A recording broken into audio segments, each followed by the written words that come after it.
So this is the agenda for today. So I will start by presenting the welcome and house rules, and then we will go on to the opening remarks by our Director General Ulrich Adam. Then we have a keynote speech from the European Commission with Agnieszka Skoneczka, who's the Head of Unit for Investment Conditions and Public Services at DG GROW, who will present unveiling the European Competitiveness Fund. And then we go on to a moderated panel discussion with speakers, and all the registered participants got the possibility to send in their questions before the webinar, and we will not open for questions at the webinar, but we will ask some of the questions that were sent in before. And we thank you so much for participating in this poll that was sent out. And as you can see here in the panel, we have Agnieszka Skoneczka, who's Head of Unit Public Investments at DG GROW, George Rikulas, who's Associate Director at European Policy Center, Kai Peters, who works at one of our German national members, VDMA, who's also the chair of the Orgalim Research, Development and Innovation Working Group, and then James John, who is director of the IMF offices in Europe, the International Monetary Fund. We'll then have these Q&As that were sent in ahead of the webinar, and we will go on to closing remarks by myself. But then going a bit into the sort of house rules. So this event is recorded and it will be shared afterwards. All attendees are muted. However, if you need to ask a question, you can use the chat, and that's then mostly for sort of technical questions.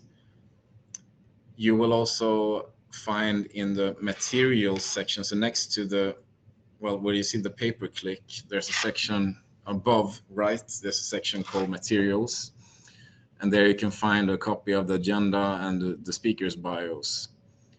So for Twitter or X, our handle is @orgalim.eu, also for LinkedIn, and then we use the hashtag policy exchange for those of you to wish to write something about this event in social media. So again, this is me. I'm going to moderate today's session, but just going to briefly present Orgalim. So Orgalim is Europe's technology industries. We cover 3 different subsectors: mechanical engineering, metal technology, and electrical engineering. Our industry is very broad, with a turnover of 2,755 billion euros, 11.6 million employees, and annual exports of 789 billion euros, with 770,000 companies across Europe. So it's a very big sector and Europe's largest industrial branch. These are our national members who founded us a bit over 70 years ago. You see some examples here across Europe. And here you can see we also have European sector organizations as members, and also a direct corporate membership, which is the newest edition. And we have 12 corporate members. And of course, any national European sector or company that's interested in joining Orgalim, don't hesitate to get back to us, and we can explain more how that works and what you get when you join Orgalim as a member. And you can email us at this address, for example, communications@orgalim.eu, and we will set up a meeting and answer any questions that you might have. Thank you for that. With that, then, I pass the floor to the first speaker of the day, and that is Ulrich Adam, Director General of Orgalim since beginning of this year. Warm welcome. Thank you so much for joining today's policy exchange. Thank you, Daniel, and good afternoon, everybody, and a warm welcome to all of you for joining today's webinar. I would like to echo Daniel's thanks to the colleagues for the preparation, to the speakers for joining our panel, and to all of you for being so numerously here. Today's debate is immensely timely, I think, because we're holding it at a critical moment in time when dark clouds are casting a long shadow over Europe's competitiveness. As the Commission President and Mario Draghi highlighted only last week, today, in terms of its overall competitiveness, Europe is in a structurally much weaker and more difficult place than it was even 1 year ago. Let's face the truth, many industrial sectors in Europe are struggling. Some are no longer competitive, some are losing their competitiveness, and some are at a serious risk of losing their competitiveness in the very near future. At the same time, global competition for technological leadership has never been fiercer, and as you well know, other regions, in particular China or the US, are moving faster and with greater scale to back their industries. Worryingly, Europe's share of global company R&I has been declining gradually but consistently in the past decade. So this is the moment when EU policies need to shift and provide structural support for a real turnaround. But while governments and politics can lend a helping hand to industry, let's also be clear that competitiveness is not something that can primarily be driven or created directly by government money or government power. At Orgalim, we still believe that the best and most cost-efficient tool for governments to support competitiveness is by creating the right framework conditions for industry and businesses to invest, innovate, and grow. Here, as you all know, Europe has started to take decisive and laudable steps in the right direction in the past months, in the form of the different omnibus proposals, for instance, to simplify EU regulation and reduce regulatory burden and costs for businesses. But more needs to happen, and fast. And we still haven't quite managed a turnaround yet. Only last week, the Danish presidency warned that new EU rules could add another 86 billion euros in additional compliance costs per year.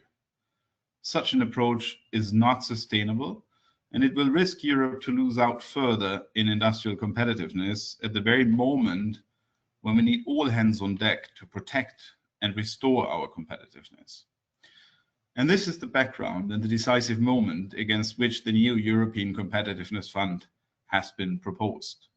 Clearly, the fund is not the only solution to turn around Europe's competitiveness, but it can and it should become a powerful pillar in a broader EU policy-driven toolbox to reserve the current underinvestment crisis, to support innovation, and help Europe's industry retain global leadership, particularly in the green and digital transition.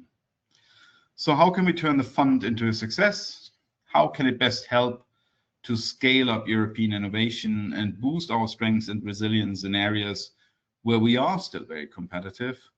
These are the questions we want to discuss with you further today. In particular, how can the fund ensure financial support for European technologies that may not fall under the narrowly defined strategic label, but are absolutely essential for competitiveness and resilience? Advanced manufacturing, robotics, automation, and many enabling technologies are the very backbone of Europe's industrial strength. It is positive to see that the fund will aim to boost the Union's capacity in innovation and deployment in advanced manufacturing for the clean transition. However, in this context, we must not forget the cross-cutting enabling power of advanced manufacturing for other industries too, such as defense, biotech, or health. In other words, a too narrowly defined focus on specific technologies, strategic technologies so-called, in the fund must not lead to a neglect of broader underlying horizontal enablers like the ones represented in the Orgalim industries. In addition, how can the fund deliver strong and reliable structural support for research and innovation in the long term? Funding, or simply the amount of money made available, clearly is very important. And the Commission's proposal to allocate 175 billion euros to Horizon Europe is a strong signal of commitment to research and innovation. But money is not the only factor. Far from it. To make the fund work, we need to make sure the procedural details are fit for purpose. And in our view, the objective must be that the fund remains technology neutral, excellence driven, and accessible, with simpler, faster procedures and strong involvement of industry in its governance. So today's webinar is about much more than a fund and funding. It's about shaping the conditions for Europe's long-term industrial leadership, for jobs, growth, and Europe's ability to deliver the net zero and digital transition by strengthening its competitive and innovative edge. Let's discuss how to make the fund a real game changer for Europe's technology industries. Thanks again for joining today, and I'm pleased to hand over the floor back to our moderator, Daniel Wennig.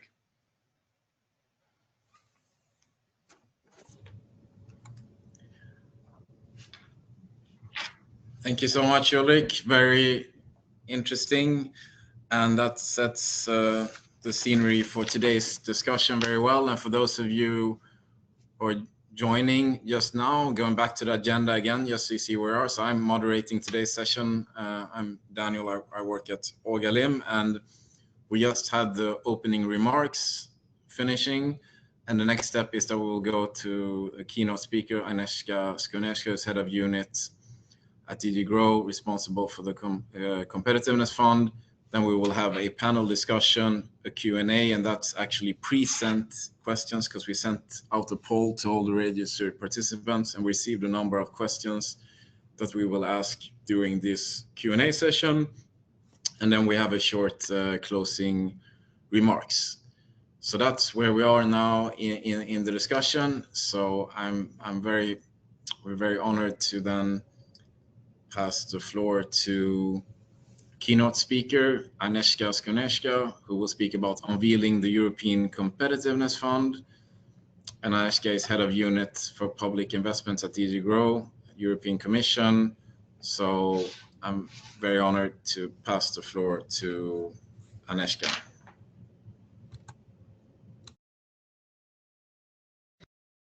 Thank you, Eto. Hello, Daniel and Ulrik, for having me with you today for this occasion to present to you and Orgalim members and the European Competitiveness Fund, and also for having you the list of distinguished speakers that we'll be discussing today in the panel.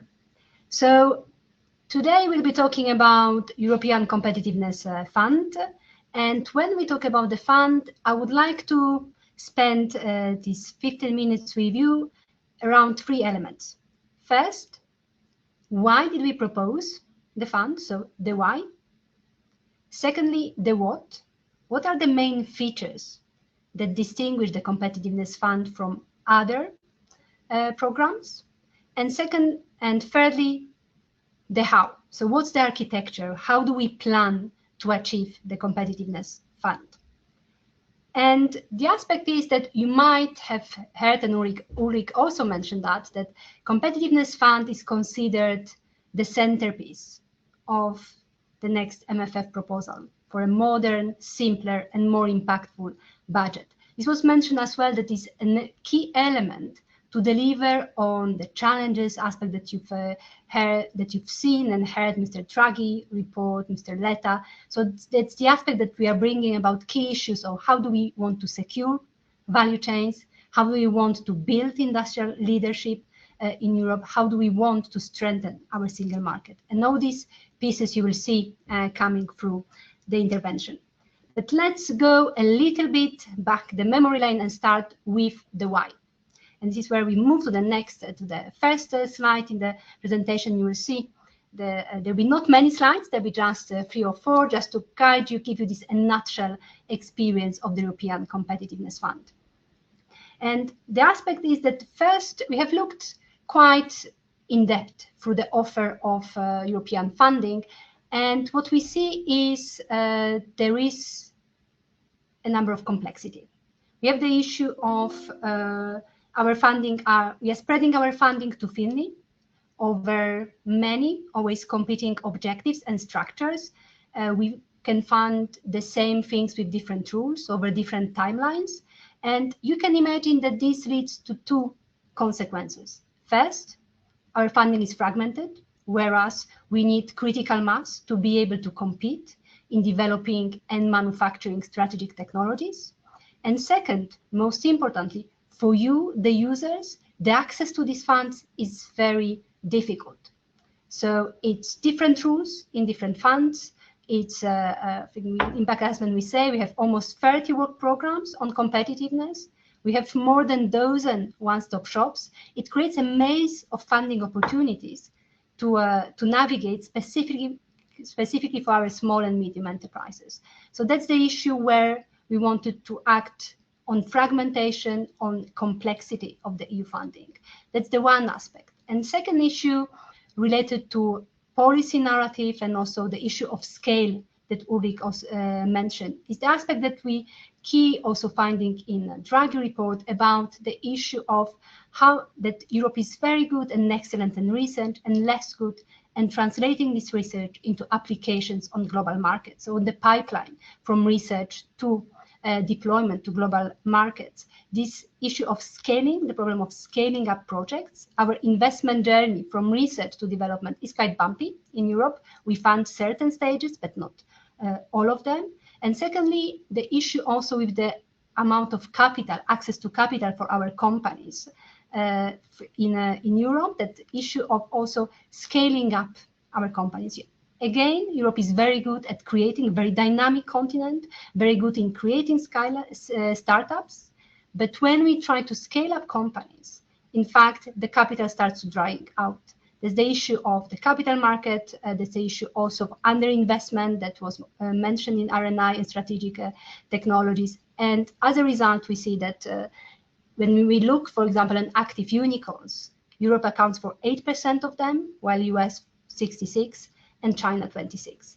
So this is where we have a real gap in scaling up and bringing our ideas to the market.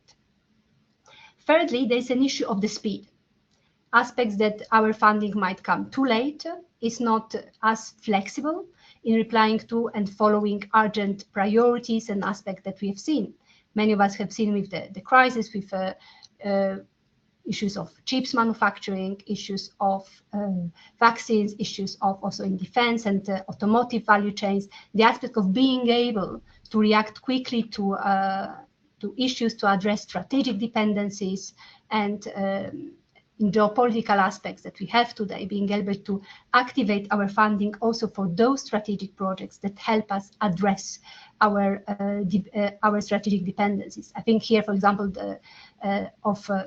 let's take example of strategic project in Critical Raw Materials Act, which we have proposed, but there was no envelope that could be identified and accompany those projects.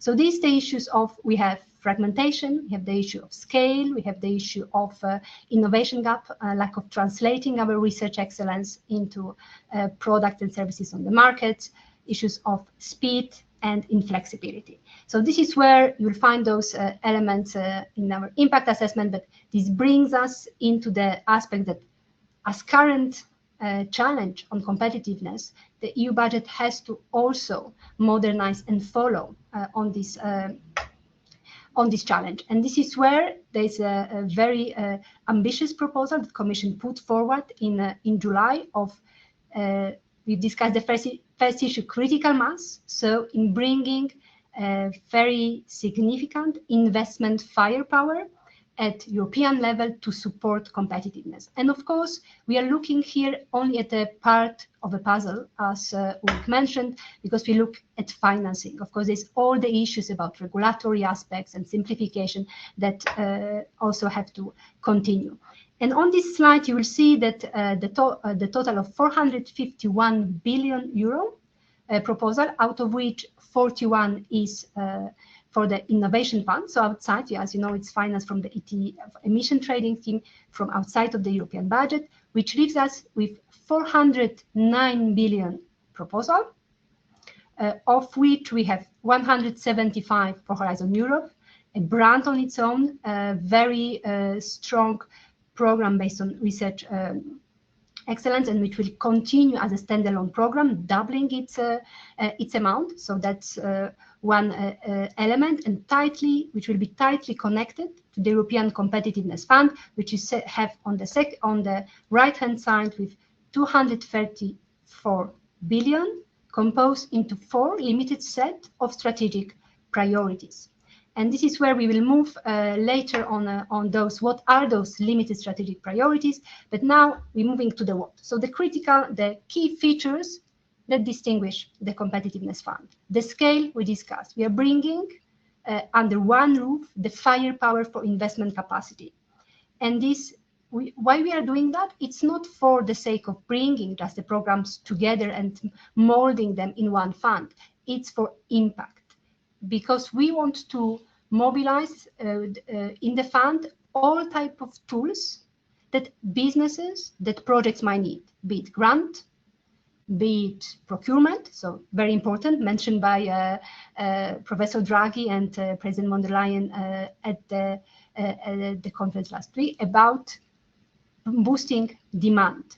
And this is where public procurement plays a role, but also we want to very much mobilize and catalyze private investment. Through what?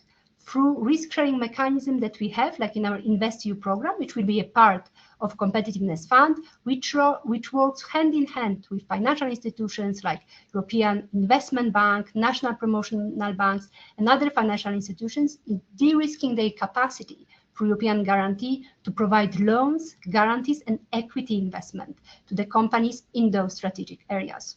I think we are going a bit too fast because I haven't finished the previous slide.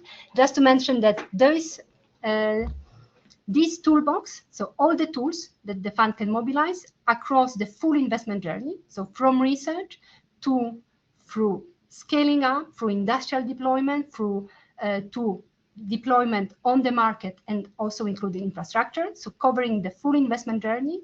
And also extremely important, a single rule book. So for the all priorities, you might remember what we have just discussed, fragmentation, different rules. ECF comes with a single rule book that will apply across all its priorities, with also a unified access also for advisory, and also simplified rules for all our, in particular, small and medium enterprises. And then also policy coherence. So one of the issues that have been identified in the Draghi report is also lack of coherence between national and European funding between research and industrial policy, bringing them together to act. And this is where the proposal puts a number of tools that could help us bring this cohesion to bring results to the market, which are around topping up our important projects of common European interest. Those of you who might know them as IPCIs, where for the first time, the direct fund could top up those projects for having, for example, more SMEs, more inclusive participation, or contributing to resilience. And last but not least, extremely important, agility. I think many of you, and a very clear call in our public consultation when we were preparing the fund, quicker processes, quicker allocation of funding, and simpler processes. So agility in that sense, but also agility in the sense to be able to react and prevent strategic dependencies and react to new priorities and new technologies that we also might identify.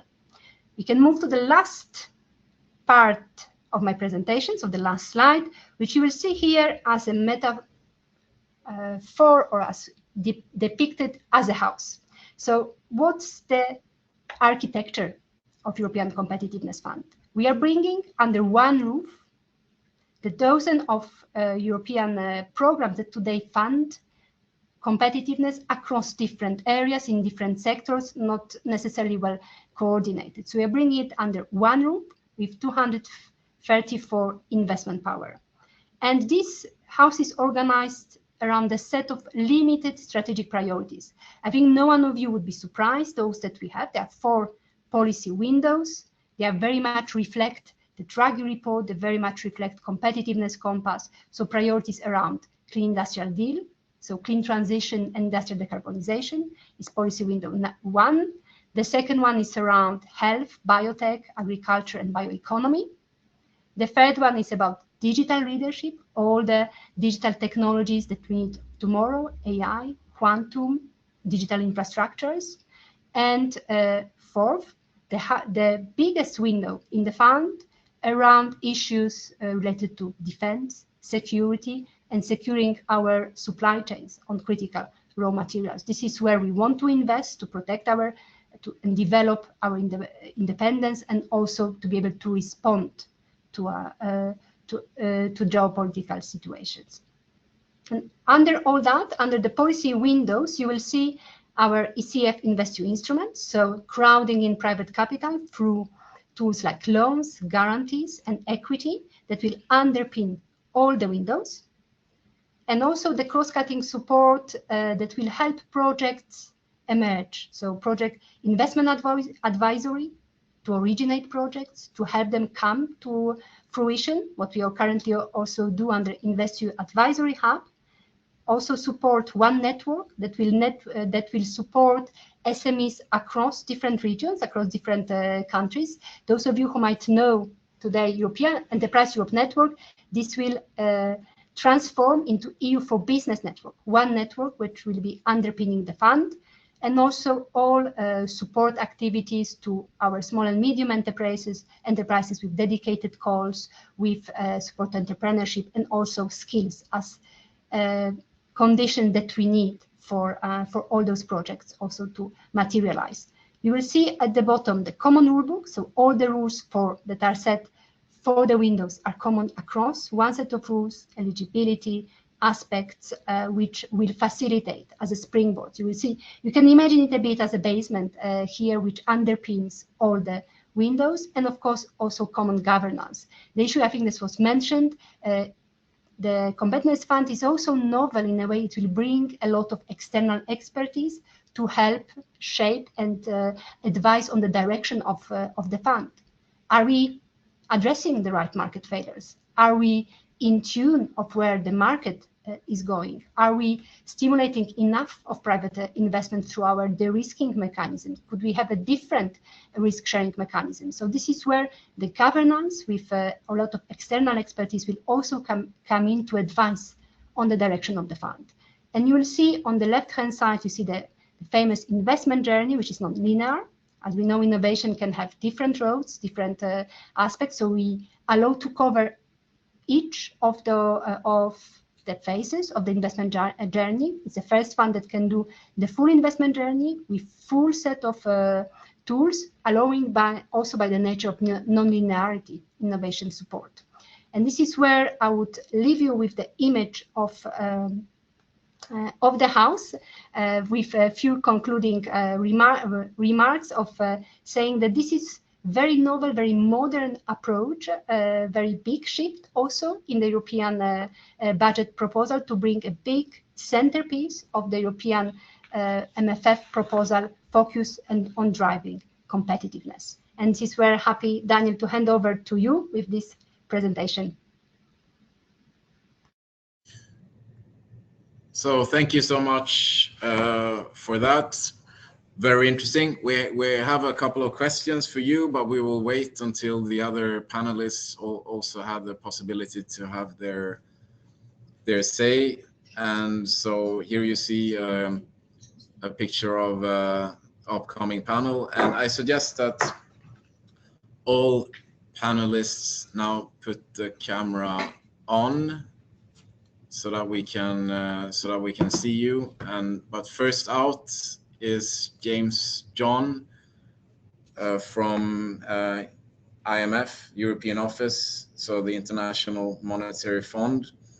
So I will leave you to make a 5-minute remark on the sort of title of this webinar today on how to ensure funding for European technologies critical for competitiveness. The floor is yours. Warmly welcome. Thank you. It's good to see you for today's discussion of a really important topic, and thank you, Agnesa, for the helpful introduction to the European Competitiveness Fund. The IMF focuses on macroeconomics, so I'd like to start with a little context before turning to the focus of today's discussion, the European Competitiveness Fund. So Europe's economy has been resilient to a number of shocks. It's been an exceptionally shock-prone period: the pandemic, Russia's invasion of Ukraine, supply chain disruptions, and commodity price spikes. And it's recovering now, but growth is too low, including to help deal with many of the challenges that Europe faces now. These include a difficult geopolitical environment, the need to strengthen defense, as well as to deal with aging and climate change, and to embrace digitalization. And this is all in a context of heightened uncertainty. We can see the effects of weak growth in a large per capita income gap compared to the United States. So per capita income is about 30% lower in Europe. And this primarily reflects lower productivity growth in Europe over 2.5 decades. And this links importantly to the innovation topics we'll discuss more today. We have outlined complementary reforms at the EU and national levels that would help raise productivity and growth. And we believe the EU budget, the MFF, could help significantly to support EU and national reforms. And these are all steps that are in the hands of European policymakers. So at the EU level, steps include completing the single market to make it easier to do business and work across the EU, completing the banking and capital markets union to facilitate financial support for high return investments and greater energy integration. And we of course welcome the European Commission's announcement of a single market roadmap. At the national level, there's a range of structural reforms that would significantly increase output. These include labor market and human capital building reforms, such as building skills for the digital age so we can take advantage of innovation and technology. Fiscal reforms to reduce distortions and improve the quality of public investment. And importantly for today's discussion, boosting innovation. This is something that national governments can do through innovation policies, cutting red tape, and deepening capital markets. And we believe the EU budget can help support achievement of these objectives. In particular by focusing on European public goods, such as research and development, and by better coordinating and incentivizing national efforts. So we have recommended a significant increase in EU budget expenditures dedicated to European public goods, such as R&D and cross-border infrastructure to help close investment gaps. And now I want to come back to the productivity point I started with. R&D, innovation, and adoption of new technologies are really critical to boosting productivity. So the increased focus of the MFF proposal in this area, including the proposed creation of the European Competitiveness Fund, is very welcome. We are pleased to see that the ECF would be a major pillar of the new MFF and would consolidate a number of other financing instruments and would include a focus on key areas that can help support stronger productivity growth, such as digital, AI, quantum computing, biotech, and clean tech. We are glad to see that the amount of funding that would go to new priorities, including innovation, would be increased. And the range of instruments that the ECF would use, including to catalyze private financing, should also help the ECF support startups and scale-ups. Again, crucial elements for Europe to really strengthen its productivity. So overall, we see many challenges for Europe, but are glad to see that the MFF and the ECF are aiming to help address many of these by supporting research and development in Europe. And to support a truly vibrant innovation ecosystem, it will be important to make progress on the single market and capital markets union to help create an environment where firms have incentives to invest, innovate, and thrive. Let me stop there for my opening remarks, and I look forward to our discussion.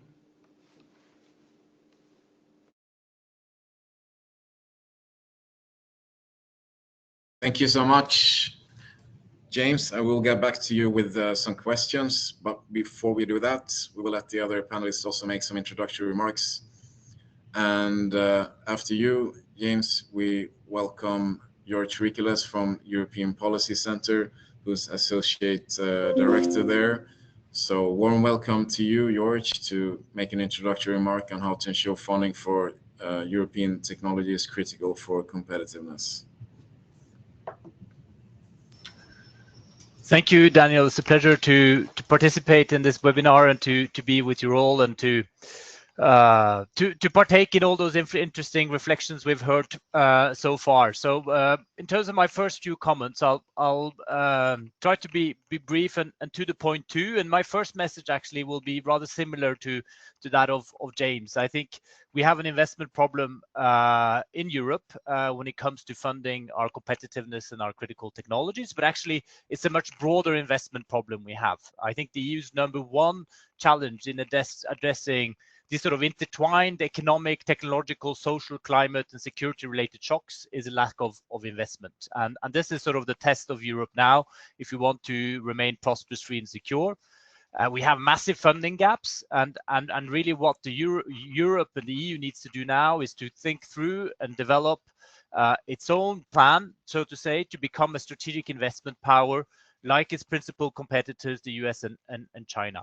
And I mentioned US and China. Of course, we can learn from their models, but I think what the EU must look to is sort of a third way, building on its own multi-level governance. And I think the test here is, if we sort of look back to the past few years of policy making, is that we've been very, very good at the EU level, very, very good in the Commission to set strategic goals, to have lots of targets in our policy design, but we've been much less good actually of aligning the financial tools, mobilizing them in terms of achieving what's needed. And this is sort of the subject of a paper I wrote with a colleague before the summer, Philip Lausberg, which we called From the Mission Polity to the Mission Economy, Making the EU a Strategic Investment Power. I think really that's how we would like to frame that question.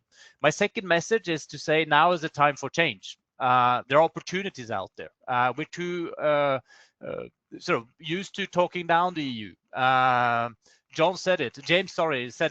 We've been through a number of crises where we've shown quite a bit of resilience, but let's also be positive about the capacities we have to meet this moment. I think the volatility of US economic policy, the decline of rules-based institutions, the rapid erosion of the Washington consensus, now herald a profound shift potentially in the international allocation of capital and markets. And this can lead to capital and investment surges that could be heading towards Europe. And so the critical point here is that the EU needs to adopt the right reforms. And if it does so, it's well positioned to reap the dividends of its model that's based on rules, predictability, an open trading system, a stable global euro, and the supply of strong, high-quality investment opportunities. So I would agree very much with what was said by Ulrich Adam to start with, that the EU need to have several ideas in its head at the same time. This is about framework conditions, but it's also about, of course, structural support and this broader EU-driven toolbox. And I think that what we got in terms of MFF proposal and competitiveness fund ahead of the summer was good news in that respect. But I think also it's not enough. I think the belief that the EU can meet present-day challenges without significant increases in common EU expenditures equates to magical thinking. So the Commission has done some clever work in sort of beefing up the figures, but a lot of this is also just optics. And I think to meet the investment challenges that one is facing now, one would be needing much more firepower at the EU level. It's not only about public money, but we need a lot more public money also to drive the private financing effort. I think what's driving interest in Europe is, for instance, Germany's announcement of a 500 billion investment infrastructure. I think more is needed at the EU level, and I think to finance that, I think very quickly we'll be looking at common borrowing for specific projects and these kind of things. At the same time as we had the MFF proposal, I think something bad happened in Europe over the summer, and to be a bit direct about it. Von der Leyen's trade deal with the US is probably the worst trade deal in the EU's history. But let's not focus on the sort of the tariffs and trade question. Let's focus also on the investment pledges she made. The promise of 600 billion of EU investment in the US is disastrous messaging. That's not the message we want to put out right now. What we want to say is that now the investments need to happen in the EU. Europe has become a continent of net investment outflows in some of the past years. In 2023, we had a net foreign direct investment outflows of 50 billion, whereas the US and China are raking in foreign investment. So this is part of what we need to change. So final point is about what's on the table. I think the Competitiveness Fund is very much a step in the right direction. It's probably too weak in terms of firepower when you think of what's been put in there and what it needs to achieve. At the same time, one is seeing sort of parallel proposals that are popping up. I think von der Leyen and the State of the Union spoke about the scale-up fund. So that sort of matches part of what Agnieszka has described that the Competitiveness Fund will be doing. So I think it's a question of seeing how all this go together. I think what's important for the Competitiveness Fund, in addition to the scale of it, is obviously how it is put together. I think it's very important to build on this open architecture InvestEU model that seeks to maximize the de-risking of strategic investment. I think the clear investment windows are important, looking at strategic infrastructure, value chains, and ecosystem. And I think it's very important that in the next generation of this, because a lot of this is continuation of this EU, that we manage to build on a broader circle of implementing partners, looking beyond the EIB group into national promotional banks and institutions for more financial firepower. It's probably not that well known, but if you start comparing the EIB to KfW, to the French equivalent, the EIB is a small actor in this game when you start comparing to national promotional banks. So it's really important to get all of those players involved in the leveraging and maximizing the investment power. And when this said, EU Competitiveness Fund is not enough. One of the things with Philip Lausberg we proposed, and we hope that can be part of the debate, I think one needs something more on the side of this. What we proposed is a special purpose off-budget EU sovereignty instrument. That's something that would be a more flexible equity-based instrument needed to sort of pool EU member state and private investment into critical future-oriented companies and assets. I saw Mario Draghi in his speech at the one-year conference of the Draghi report the other day touted something similar. He says the EU needs a capacity to take direct ownership in some certain strategic assets and to focus on these critical strategic technologies. So I think that is an idea one needs to work on further. When I say focus on the critical strategic technologies, to be very clear, that doesn't mean that this should crowd out what the Competitiveness Fund, for instance, needs to do more broadly across Europe's industrial capacities that are critical. And I think, of course, that shouldn't crowd out either what one needs to do in terms of the broader framework conditions for investment. So I think a revamp of the IPCEI framework is needed to better coordinate and pool national industrial financing. I think one really needs to do something around securitization. So us and others have spoken about the need for an EU platform to securitize EU-backed projects in strategic sectors, so you boost supply of European high-quality tradable assets. I think there are regulatory adjustments that are needed, EU-led promotion and joint investment vehicles. So there's plenty of things to discuss that needs to come alongside this competitiveness fund. I very much agree with what Ulrich Adam said about this is just one element as part of a broader toolbox that is very important and urgent now that the EU managed to put together. And let's not forget the competitiveness fund is going to be there only as of 2028. Perhaps what's needed now is George. What happen in the meantime. I don't know if you were ready there. I don't want to cut in too much right in. Okay, sorry for that. But if you're good there, then thank you so much. Very good introductory remarks. And then I pass the floor then, last but not least, to give the industry voice to Kai Peters from VDMA, who's also the chair of Ogalim's Research and Innovation Working Group. And as you can see, when we're closing the end of the introductory remarks, I will raise the hand here in the chat. Warmly welcome, Kai. The floor is yours.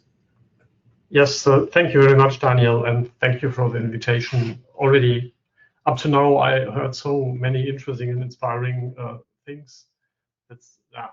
So I think it will be a very interesting discussion, approaching the right questions.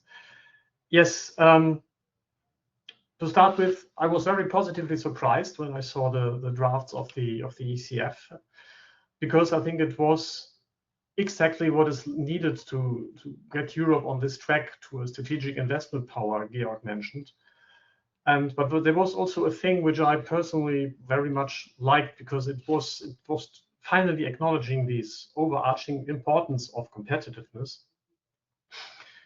also for other policy goals, such as sovereignty and sustainability. I think in the last decade, we suffered a little bit that we have already looked at these things in a separate way. And now, let's say we have this overarching and interlinked approach to competitiveness integrating all the other policy objectives Europe has.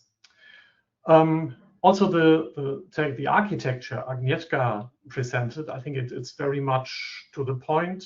Also, the innovations, which I was very surprised to see there about value chain builders, tech forerunners, production ramp-up actions.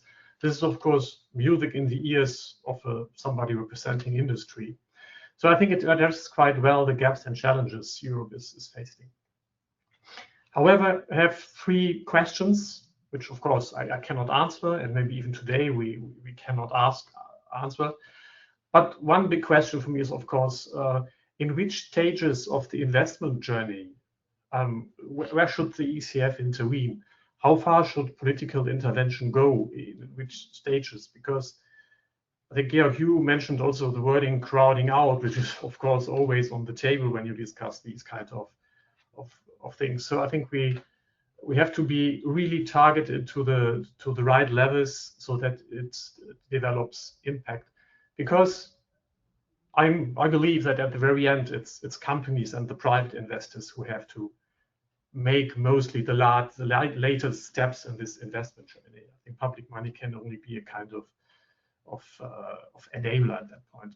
Second big question, also being an let's say an engineer by education and by heart, I have to say that yes, we have also to see what are the strategic technologies we are addressing, and we have these policy windows which are rather narrow focused. I think they should be, but we have also very essential parts in the value chains of these, which we have to cover. And there, I think, advanced manufacturing and machinery and equipment and components, which are not directly addressed by these policy windows, have to be competitive. There's no competitive production of batteries without the production equipment. There is no competitiveness we cannot reach the sovereignty and resilience goals if we cannot have a productive manufacturing on European soil, which is also enabling the innovative products we would like to see.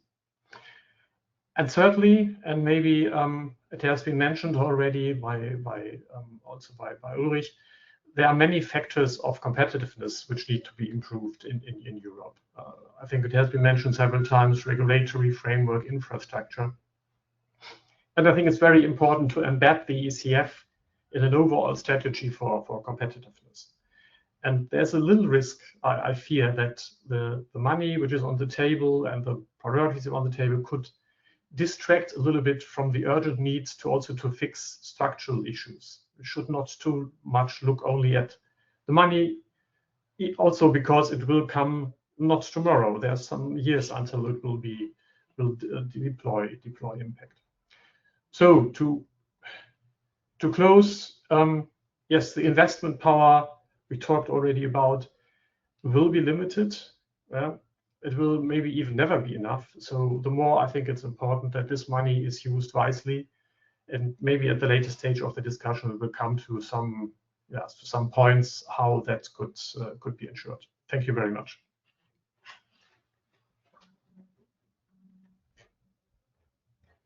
Thank you so much for those introductory remarks, Kai, and thank you also to all the other speakers. Then I take the opportunity to go back to Agnieszka and the keynote speech made in the beginning, and sort of building on your slides there. We saw there's this common rule book and common governance for the ECF. So building on that, I would like to ask then for the common governance, what role you see for industry in that governance. So what role do you see for industries in shaping the fund's priorities, in particular identifying funding needs? And then secondly, on the common rule book, as we also discussed previously, there's a lot of discussion about criteria in the industry, and for Horizon Europe, there's something called the excellence criteria, and I understand also that's the criteria for the defense. But then for the some of the other sections, such as digital leadership, it's more done in the annual work program. So how do you see the criteria developing in these different programs? What will be important in order to get funding, basically, at least for what we can say from today, and things might change, of course, in the future. Thank you very much. I pass the floor back to you, Agnieszka. Thanks a lot, Daniel, and also thanks to all my distinguished panelists, because this is exciting, debates and a lot of points that resonate. And maybe one aspect that I wanted, Daniel, before going into your questions, also quickly react to what Kai and Georg also mentioned, because I think Georg did a beautiful job for me also on talking about InvestEU, which we bring also as a crown jewel in the fund, exactly for the reason of mobilizing private investment, because I think both of you mentioned the issue of crowding out, and this is where we want really to use much better the leverage power of EU budget in risk sharing, in guarantees, to mobilize private financing. I think we all know that Draghi points to the main reason being in competitiveness is underinvestment by private sector in critical sectors. How do we crowd in better private sector? And I think this is when we de-risk via our guarantees, our loans aspect to bring those projects to fruition. And this doesn't mean, because I think there's a small novelty in the ECF that maybe is not very visible to the eye, but which says that this instrument should be privileged means of implementation wherever possible. And of course, there will be issues that we need to go with grants. This is too risky, we can't go. But ECF, we really want to crowd in, as by nature, as by default, on building on the power of the 20 plus, implementing partners that we already have in InvestEU, and broad range of instruments. So that's also the direction of the travel on really partnering private sector to de-risk these projects, the pipelines that we have in Europe. And this brings me to the question of, Daniel, that you said, what's the role in this context of industry? Because not only industry, it's also investors, also researchers. And this is the aspect when you look at the governance that we propose for the European Competitiveness Fund.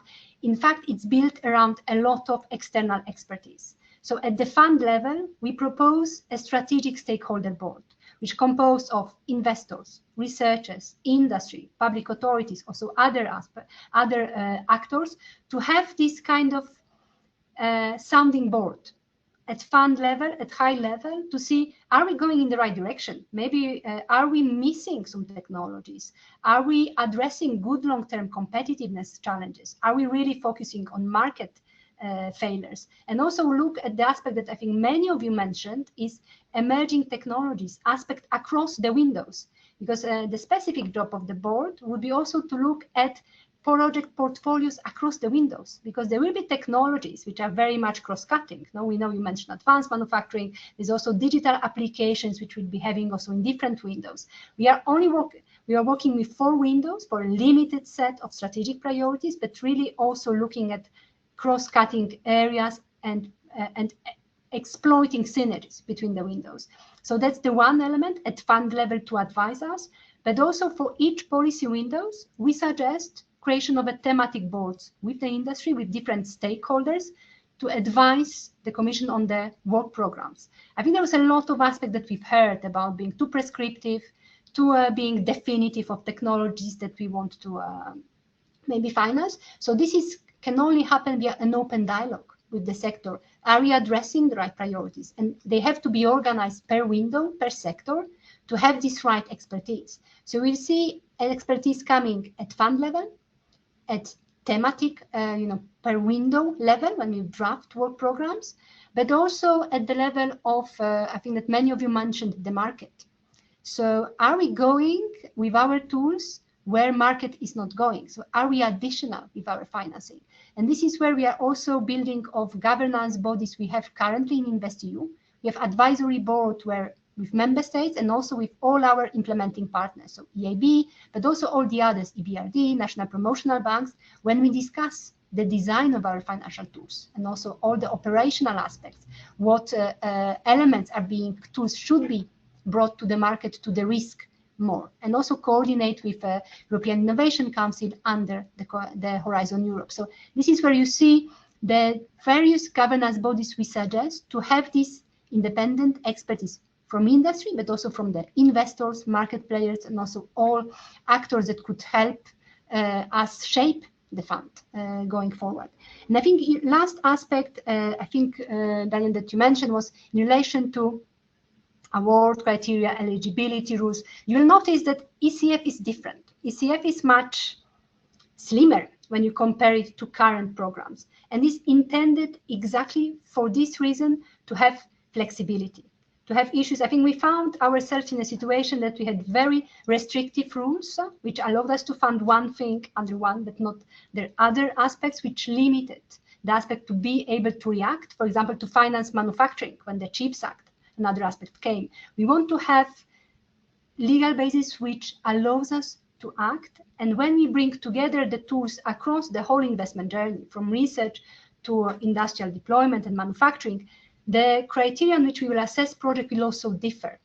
Because when we look at, for example, at critical raw materials strategic projects, we look at cross-border spillovers, their contribution to EU resilience targets that we set under CRMA, sustainability aspects. So those aspects and those criteria do differ per type of project we would fund. And also, like when you think about production ramp-up, this is very different criteria we use compared to EU frontrunners, where we want to do bottom-up, emerging technology, industry-driven consortia. So this is to keep that aspect, to allow us to have flexibility of various tools.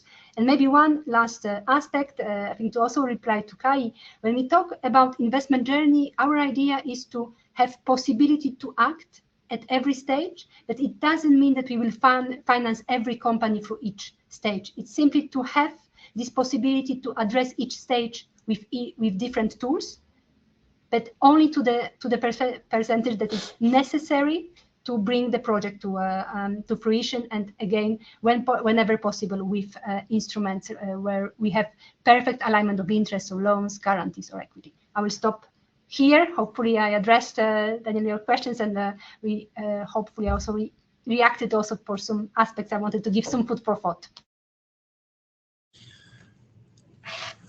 Thank you a lot for that, Agnieszka. Before I go to continue the round with the questions to the other speakers, I have one last question of practical nature to you, Agnieszka. So there are many stakeholders at today's webinar who are perhaps thinking about, how can I access support from the Competitiveness Fund, even if it's a couple of years away? So for those who are here today are thinking, how should I practically do? Do you have any guidance how to give to them how to engage with the fund, how to get funding in this new Competitiveness Fund already today? Do you have the possibility to give them some advice? Thank you. I think advice probably will be around the aspects that, of course, as Georg said, this will come, it's our Commission proposal, and will come into place in 2028. But we know, I think from experience we have on the SU, but also all other programs, the project pipelines and absorption is key. We can have a lot of investment aspects and needs and budget, but we need project pipelines that are able to bring this aspect to connect research and industry. And I think here is across all the windows, I would encourage the industry and with all the relevant partners, suppliers, SMEs, to work on those project pipelines. We know that they are necessary, so they are ready in 28 to be finalized. I know it's 2 years from now. We have still time, but there's a sense of urgency as well, that those projects need to be prepared now. We know that they could take some time. They also need investment advisory, that we have also services available now. And I would encourage to get with partners and start looking in those project pipelines, and also get in contact with us with the questions or other aspects that might pop up already now. Thank you so much for that. Very interesting. Then I turn to James John, and You have a recent working paper titled Making the EU's Multi-Annual Financial Framework Fit for Purpose, and there the IMF suggests that the size of the MFF should be significantly increased to be able to meet the EU's increased investment needs in areas such as RDI, energy transition. So how much will this proposed ECF sort of meet the needs that IMF suggested in this paper, and how much should it be increased? Thank you. Thank you, Daniel. Very good question. Let me, if it's okay, there are a couple of points I would love to just pick up from the other speakers very quickly. So I think, George, you had mentioned FDI, net outward FDI. Strengthening the single market and the business environment in countries is essential to create incentives for more investment in Europe. And so we really want to see that move forward. Kai, you had a number of great points. I really like the emphasis on targeting in the private sector. The fund tries to bring a global and cross-country perspective. And so when you look at something like R&D, and benchmarking to the US in this case, Europe is not so far behind the US on public R&D. Where it's really behind is on private. And so you want to have, the incentives for the private sector to invest. You talked about stages. We've done some work on venture capital, and I can touch on this maybe in a minute. Scaling up is often where European firms lose out. And so, again, I think this really underscores the importance of a vibrant capital market to support firms the whole way up. And I fully agree on not getting distracted from structural issues. There's a ton of work that needs to be done to strengthen the business environment in Europe and create incentives for investment. And then Ines, I really appreciate the focus on market failures and where you can have an impact as well as flexibility. Okay, so Daniel, thank you for the question. We really look at the MFF as an important tool to enhance economic efficiency and target, critical European public goods. We've really put the emphasis on European public goods. We think the EU budget should do things that can, really be done at the European level. We've talked about a number of the areas in which it could invest, energy security, clean energy transition, defense, all of which can help boost productivity, and in particular, research and innovation. When we look at this, doing something jointly at the EU level, there's a real opportunity to achieve common goals more cost effectively. And so, for example, on energy, we've looked at how energy integration could save about 7% of the cost in terms of what you want to do there. So I think I've given a good sense, but we really think the MFF can be an important catalyst for good policies. Now, specifically on the numbers, we had called for an increase in the MFF by 50%. What did this reflect? So we looked at investment needs and again, put an emphasis on European public goods. We think the EU budget spending on European public goods should be twice as large as the current level. And so the call for an increase in the MFF of 50% was essentially, if you kept everything else the same, you'd have to increase the MFF by that much in order to get the increase we wanted to see for European public goods. So this would be going up, let's see, so you'd want to increase and go from about 0.4% of GNI to 0.9 on European public goods.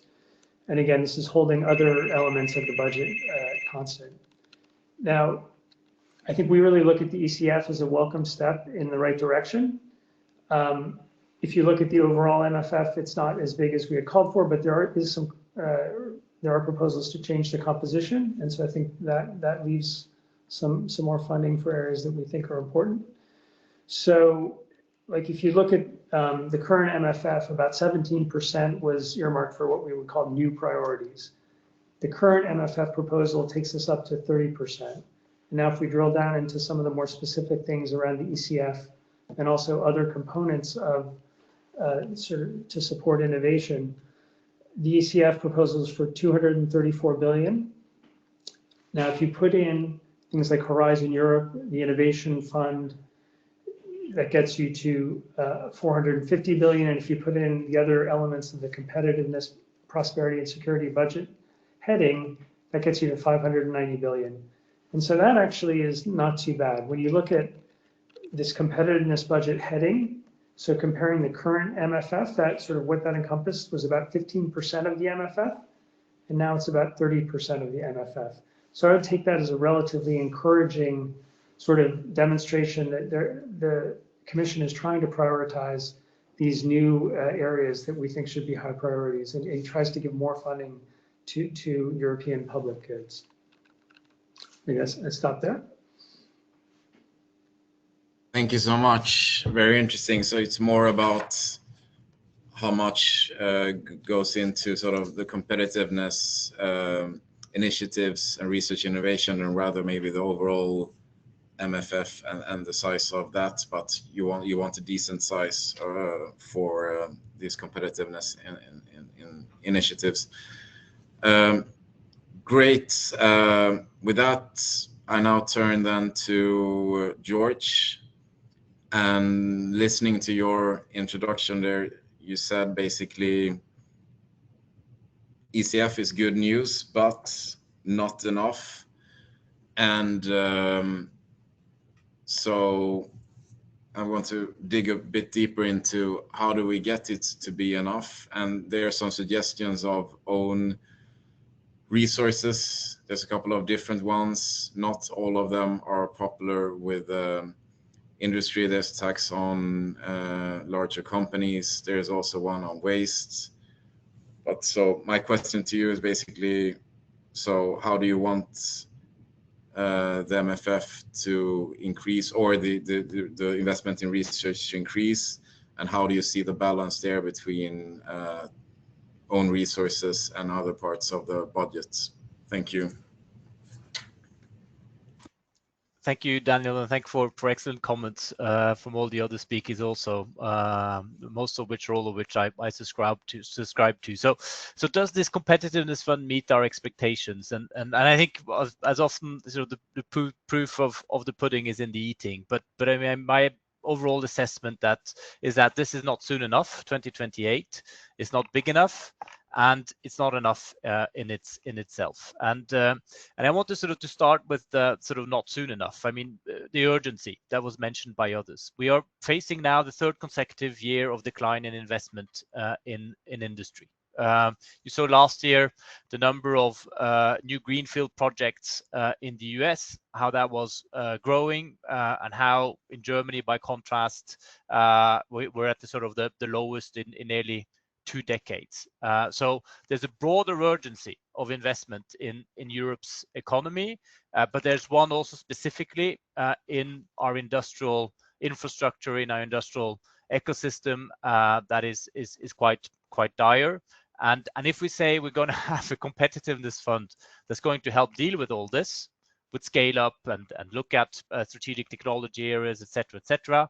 Well, it's pretty clear. It should be pretty clear for everyone. We don't need this in 2028. It'll be good to have in 2028, but we need it now.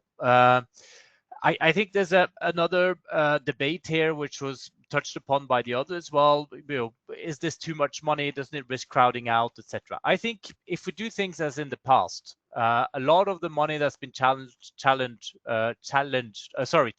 through the EIB has been probably doing things that the market could finance otherwise. I'm not saying everything. I'm not saying it's a majority, but some of it. So I think it's important what we have a capacity to focus on here is really more where there are market failures. So it means that the EU needs to be willing through its instrument to go into where there's high risk, high reward, where the market is not necessarily catering for it. Going for the scale up was, as mentioned, a lot of companies that want to scale, they don't get the financing while they're waiting, while they don't have offtake agreements, these kind of things. And this is where the EU can use its leverage powers. But at the same time, that puts us very much on the focus of strategic technologies. I think there's a lot to do on strategic technologies at the level of the EU in a narrow sense, because these are so critical for future prosperity and security. But that doesn't mean that we can take the ball off, and I really agree with what Kai said about this, on sort of the broader issues of policy goals, industrial policy goals we need to look at. And what was cited, machinery, advanced manufacturing, automation, robotics, it's really an area where we need to have the capacity to play as Europe, as Team Europe. I think these are areas where there are export markets that we also need to win. It's not only a defensive defensive game. So I think a lot of the focus going now forward is actually thinking beyond this competitiveness fund that will come late, is what is Europe's geo-industrial deal going forward? What can we do? It's not only about the trade agreements, the new generation instruments, but it is also about sort of the family of external policies, export credit, global gateway, etc., that we can help support now and mobilize to open the markets for our industries, so to broader concerns that was mentioned. And then just to conclude on the question you asked, Daniel, and it's exactly what also James spoke about. Is this enough money? And if it's not, what do we do about it? And I think if IMF says that one needs something that is twice as large for the MFF overall, well, if the IMF says so, I take that for good advice. I think that is right. I think the belief that the EU can meet present-day challenges without significant increases in common EU expenditures equates to magical thinking. And I know that a lot of frugals in Germany, in the Netherlands, in other countries, one has been sort of pushing this idea, let's stay to sort of the current envelopes. I think that's an extremely dangerous idea, probably one of the most dangerous ideas around right now when it comes to the capacity for Europe and the EU to mobilize and meet with challenges of today. So faced with the wartime economy, energy transition, major investments, one really needs to get this investment discussion in Europe going on a different footing. The question is, how does one do this? Well, I think this requires then, to be honest, yes, a different fiscal capacity at the level of the EU. So this move will not come easy, but I do think that this requires another leap towards some form of economic fiscal federalism. The question is, where do the resources come from this? Well, I think now, as it stands, the EU currently has some kind of borrowing capacity or borrowing outstanding on the international market of 1 trillion euros. It may sound a lot, it's not a lot. I think a lot of more needs to be done in terms of the capacity for EU borrowing. That, of course, at some point, either you have to repay it or you have to roll it over permanently. And I think that discussion of rollover of EU debt is going to come in the context of the RRF. In the current MFF proposal, what we're saying is that we will not roll over, we will pay back. So that means that it takes resources from what you can invest in new. I think what you will have to look at is an EU that can size up differently in terms of borrowing on the markets. And then you will have a debate, of course, on what kind of own resources can repay that. I understand that's difficult for industry. One needs to find the right level and the right tools of taxation, whether that happens at the member state level or at the EU level. But funding Europe's investment drive now, I think, is a matter of urgency. Again, the IMF says so, so I'm happy to say so too. Thank you, George. And of course, IMF wants to comment on that. And we also see you raise your hand. So I will let James comment on that. And then we have a question to Kai. Very quick clarification. Yeah, please take the floor. Very quick. So what we called for was a doubling of spending on European public goods. So that would imply, if you kept everything else in the budget the same, that the MFF should be 50% larger. I just didn't want you to have the impression we called for a doubling of the MFF.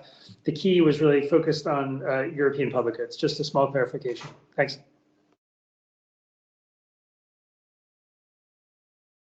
So thank you for that. And with that, we leave with this question now for Kai. How you mentioned before, how long can public money go? And there's been a bit of a discussion on the need for both private and public investments to increase the investments of research and innovation. So, Kai, how do you find that balance now with the ECF? On the one part, do you feel assured about how long this fund can potentially go in financing different projects, and also if you feel assured about creating the right framework conditions to incentivize increased investments by private capital in research and innovation? Thank you. Yeah, thank you for the question. Let me maybe answer with 2 points. First, to come back what I said before, what has been discussed already. I think we should be aware that the ECF will not resolve all problems. I cannot spare you now the example of the trade deal with the US. Georg mentioned that, but for the machinery industry, this is really a big thing. It's practically an export ban to the US because of the difficulties to implement these terms, and not the best competitiveness fund could fix an issue like this. I think we should be aware of this. And secondly, I think for our industries, the technology industries and the machinery industries in particular, I think it will be important that we define what is strategic and what are the public goods mentioned by James in a good way. I mean, these are right now still abstract terms, and in order to have also sufficient spillovers and sufficient impact of the industry as a whole, and not just the technologies and sectors mentioned in the policy windows, I think we have to really see that we focus on the right, call it market failures, call it, I don't know, leverage points. I think the issue or the idea of leverage is enshrined in InvestEU. So I think we have to find really where has it leveraged. And there I think we have to approach the question, and this is not easy, I know, what is strategic? And I think Draghi delivered there also some first starting point to the discussion. But I'm also convinced that we should not avoid the risk to look just at the end of the value chain into factories or products. I mean, we have sufficient examples where the investments in factories alone did not deliver. And an approach to what is strategic, I think, is, of course, it has been mentioned in the debate in the last years already a lot: high dependency, no alternatives, high risk, and being of cross-cutting importance for EU industry. But I think we should also not forget that strategic should also have a kind of not only defensive notion.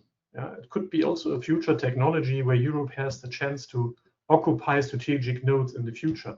That, for my feeling, sometimes comes in the discussion a little bit too short. We should not just look on resilience, but also on sovereignty in a technological sense, outward looking. Maybe a last comment on Horizon Europe. I think we haven't discussed that a lot now in this group, how we can ensure the right focus.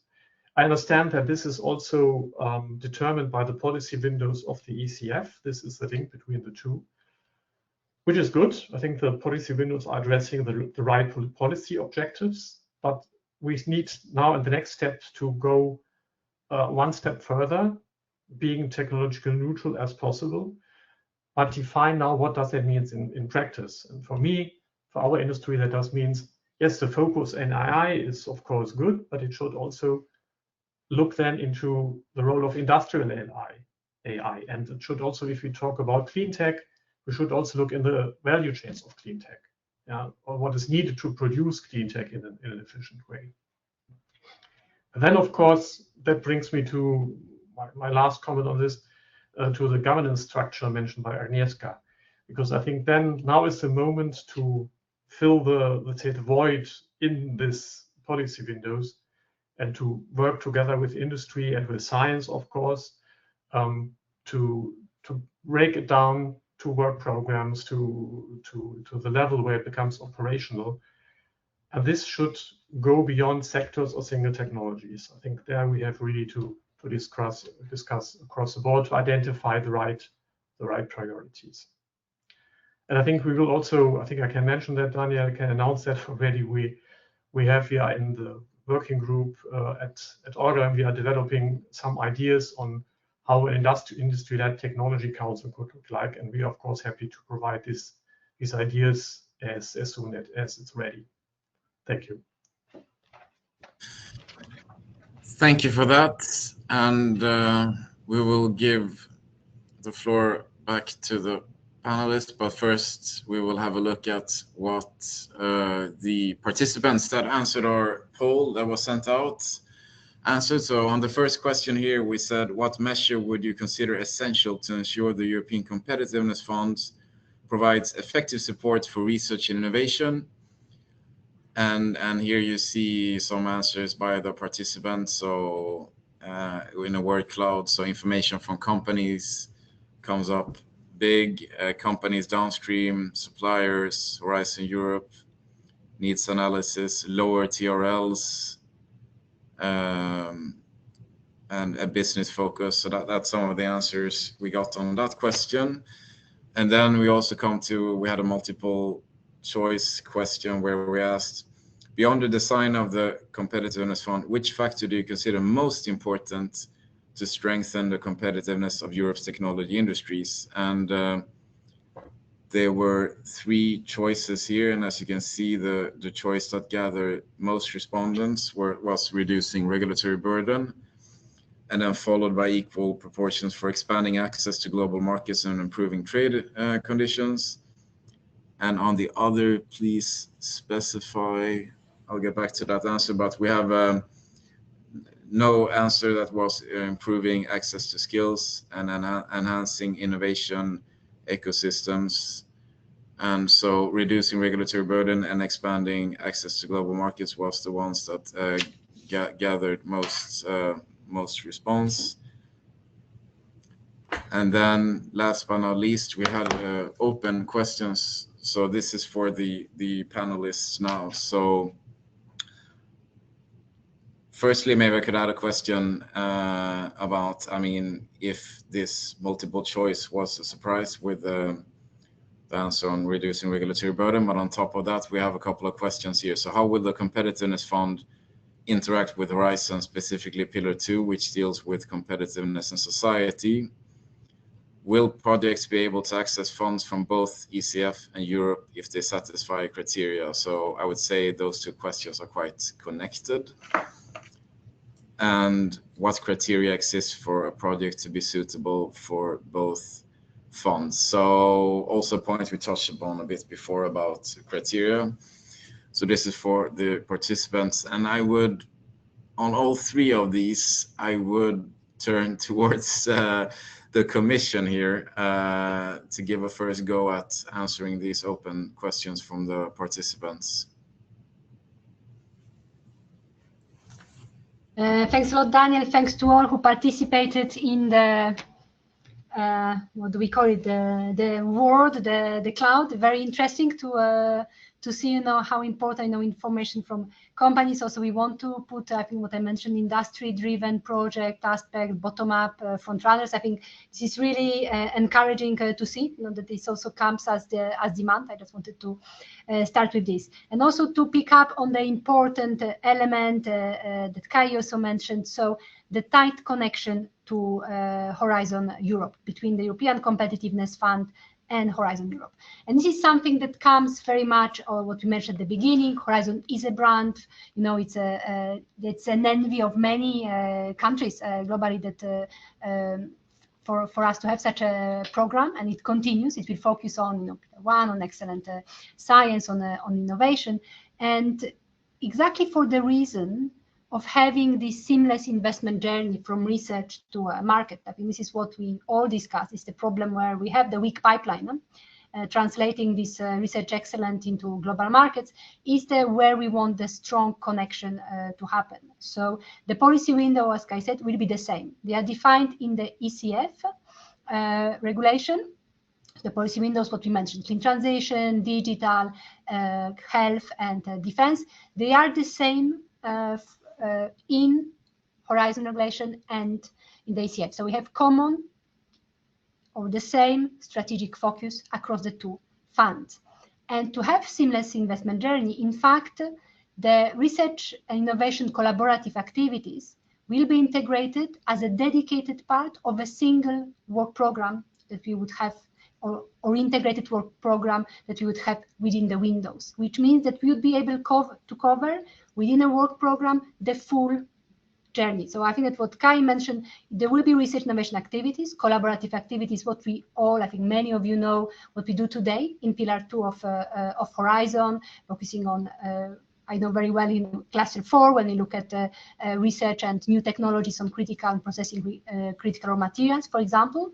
And then within the same work program, you would be able to cover value chains builders, to have top-ups for IPCIs, the same for example, for new APCI, if we have it on critical raw materials, actions to front runners, actions to first of a kind activities that we can do under different windows. This would ensure this integrated approach, I think, not only for us to have this vision and full seamless investment journey, but also for all the practitioners who use our funds, to allow you to see the full spectrum of the tools that we want to use to mobilize across, for European competitiveness. So that's the two very practical aspects, how the tight connection will translate in practice. We'll also have common rules that apply to both funds, be it on accelerated actions, be it on European preference.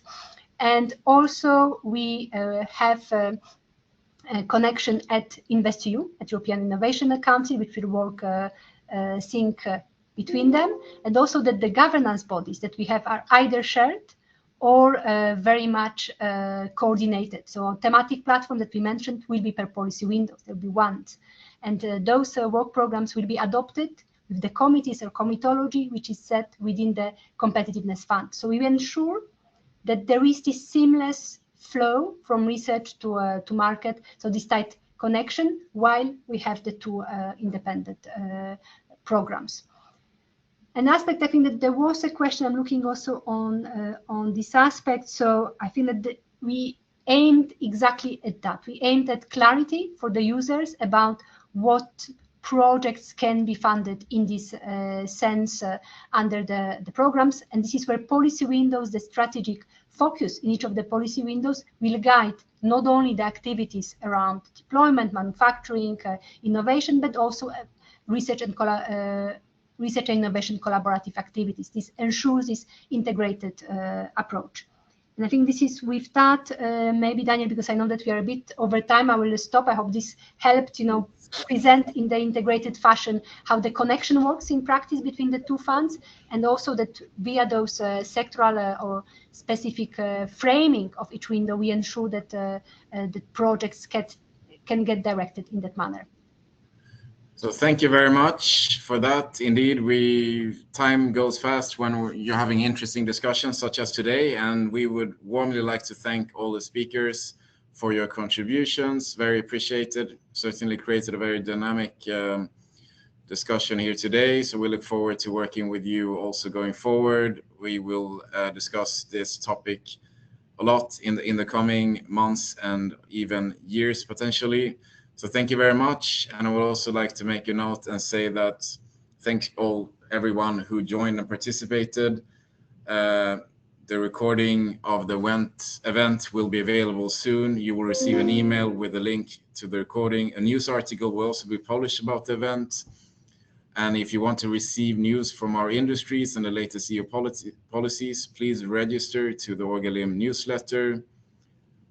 And you can also scan the QR code here to join. And with that, again, also thank you to the whole team at Orgalim for all the help with organizing this webinar.